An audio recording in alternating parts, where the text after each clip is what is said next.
Hi everyone, welcome back to the React 19 Full Stack Masterclass series. I'm your host Umesh Rana, and in the previous episode, we implemented smart pagination in our users dashboard so we can efficiently navigate large datasets.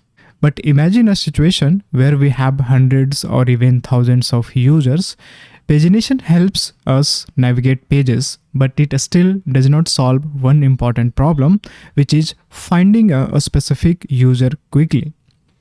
For example, if you want to find a user named John, you should not have to manually browse through multiple pages using pagination. Instead, we can implement search and filter functionality. So in this today's episode, we will add a search feature to our users list, and this will allow us to filter users by name or email while still keeping pagination working correctly. So by the end of this episode, our dashboard will support real-time search with API filtering, which is a common feature in modern admin dashboards. So let's get started. But before writing any code, let's understand how the search feature will work. So when a user types something in the search box, our application will send an API request, okay? And the backend will filter the records and return only the matching users. Then React will update this table with the filtered results. And our backend already supports pagination, but now we also need to support filtering. So let's navigate to the code editor. And here I have navigated to Laravel application for implementing the search functionality. So already we have this user controller index function, and here we have paginated this record, and in the front end we implemented this pagination using React. Now today we will add search functionality here so that the same index function will handle the search functionality along with the pagination and listing. So from the database, we are getting ID, name, email, and created at field. Now related to filter, I want to apply filter based on ID, name, and email only. If needed, we can add for date also. So firstly, I will update this index function quickly. So instead of fetching all the records here and paginating it, I will use model query function. So here I will use user model, and I will get the raw query from the user model, and I will name it as, let's say, query. Now in the next step, we have to receive the search parameter from the form or even the postman. So for getting the search parameter, which will be coming as a query string, we have to receive it using request. Now here I will check if request has query string as search. Okay, then we will apply this search in this query. So here I will use query where condition, because we have to filter the users based on the search parameter which is coming through this query string. So here I want to filter ID, and I will use like a statement, and for appending this I will use %, and here I will use $request search, just like this.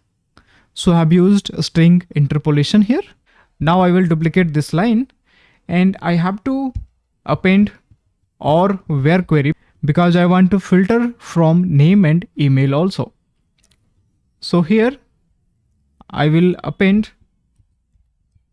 or where, and we don't need this query here, or where, and I will change the field as name like request search. Next, I will add for email also. Okay, this is done. Now whatever this will filter, we will apply the pagination on that. So I will use query latest and paginate. Okay, so here in this condition, we will be getting the conditional query applied for filtering ID, name and email from the users table.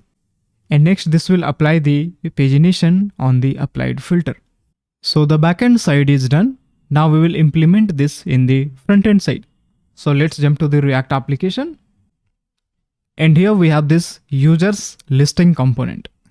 So in the same users listing component, we have this users list. Okay. So here at the top right corner, I will add one input field for searching the user via ID, name, and email. So let's navigate to this JSX part. Here we have this heading as users list, this one. Okay. Now, after this heading, I will add one input type text. I will add one placeholder, let's say search users. And let's apply some classes in this. So I will jump to the registration component. And here we have some input fields added, right? So I will copy these all classes and I will apply in this. Okay. This is our search filter, but I will set max width here as Excel, or we can reduce this to small. Okay. And here we can set some margin. So I will apply in this parent div itself margin bottom as 4. Yes, this is perfect. So now we will apply the onChange event on this. So whenever we will type something in this should send one HTTP request to the backend, and from the backend side, this will filter the users listing, and we have to refresh this users listing based on the filtered records. So let's add one onChange event on this. So here I will use onChange event, and on this onChange event, I will capture this value and will have to set this in state. So firstly, I will define one state variable at the top, const search, and I will have one function as set search, and I will initialize it with empty string. Okay. Now I will use this function in order to set the value of this input field. So I will use event, and in this I will use set search function, and I will get the value of this input field using event.target.value. Now we will have the search input value. So if we'll check the console, search, and if we'll check the developer console, let me clear it. I will search for anything. I'm getting that entered value here. So now we will use this value and we will pass this in API call for this users listing, so that this can filter the users listing. So here we have this API call, right? Get users function, which is defined in the users service. So here we have to pass that search parameter as a query string in this API call. So firstly, we have to pass this search here, and I will receive this in this user service function search. So before passing this search in this query string, I will check whether this search contains any value. So what I will do, I will define one variable, let's say URL. So I will cut it from here, and I will use let URL, and we have to use backtick. Okay. So this is our base URL with users having pagination. Next, I will use if condition in order to check whether this search contain any value or not. If it contains, then I will append that in this URL. So I will use backtick again, and here I will use ampersand search equals, and I will pass this search here, because in the Laravel backend side, we already captured this query string using search key, right? So that's why from React side, we have to pass one key as search. And in this key itself, we are passing the query string value, which is search. Now we will pass this URL here in the fetch function. Okay. This is done. Now based on this, we have to re-trigger this API call. So this function is being triggered in the use effect, and here we have passed this dependency as page. So currently this is being triggered based on the page change itself, right? Let me clear this out. Let me refresh it, and if we'll open the network tab again, here when we will change the page, this is triggering this API call, right? So same thing, when we will type something here, this should trigger this users listing API call again in order to fetch the filtered users record from the database. So in order to re-trigger this fetch users function, I will pass search as a dependency so that whenever we will type something in the input field, this will re-trigger this fetch users function, and this will pass that search parameter in this function parameter.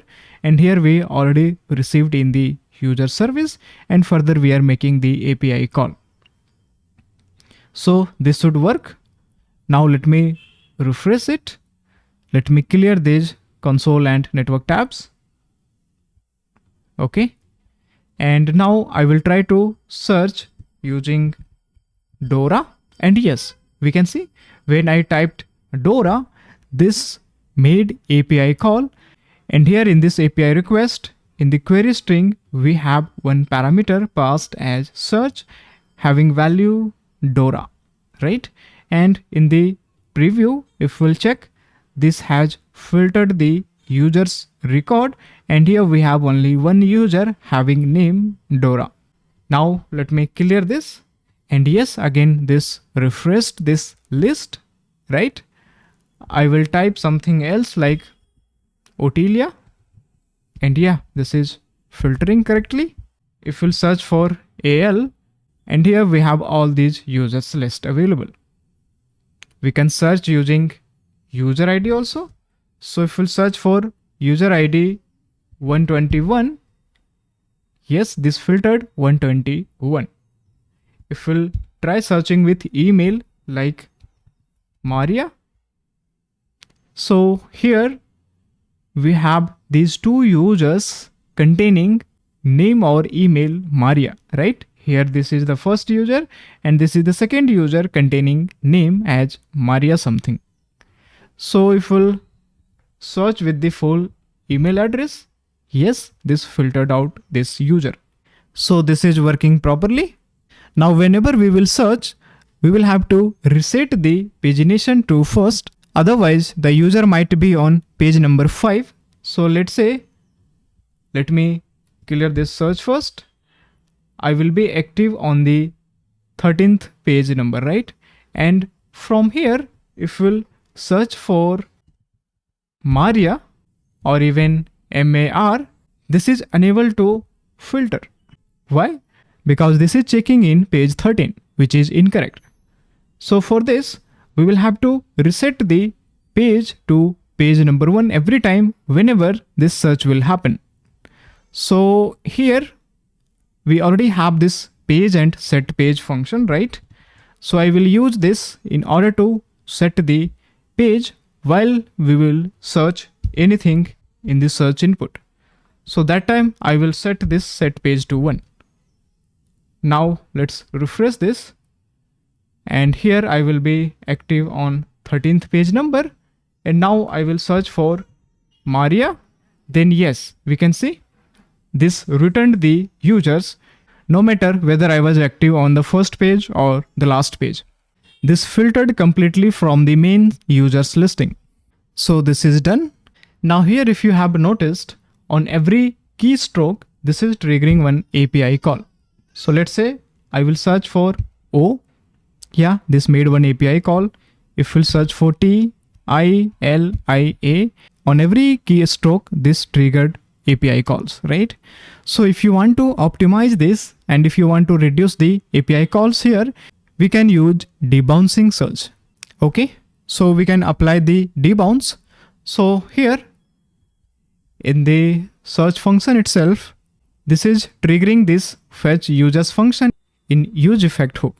So in the same use effect hook, I will use delay. Okay, so I will use set timeout here, and in this I will call this API in some milliseconds, like 3000 milliseconds. All right, and here we have to clean it. So I will use return function that we already discussed for cleaning up the resource. So here I will use clear timeout function, and we have to clear this. So let's capture this in a variable, let's say delay, and I will clear this delay here. This is done. Now let's navigate to the browser. Let's refresh it and let's wait for 3 seconds. And yes, this loaded this users listing. Now if I will type something like Otilia, and if we will wait for 3 seconds, then this triggered the API call. So when I typed something, it immediately did not trigger the API call. Instead, this will wait for 3 seconds and then it will call the API. So we can reduce this time to 1 second. Dora, and yeah, this is working. So using this way, we can optimize the API call also. So in this episode, we implemented search functionality in the user's dashboard, backend filtering in Laravel, and we passed search parameters to the API, and also we handled search state in React, and we reset the pagination on search, and lastly, we applied the debouncing on API request. Now our user's dashboard is much more powerful. So that's it for this episode. Now our users table supports both pagination and search functionality, which are two essential features for working with large datasets. In the next episode, we will further improve our users table by implementing sorting functionality, which will allow us to sort users by name, email, or date. So if you are enjoying this React 19 Full Stack Masterclass series, make sure to subscribe to the channel so you don't miss the upcoming episodes where we continue building more advanced features. So thanks for watching, and I will see you in the next episode.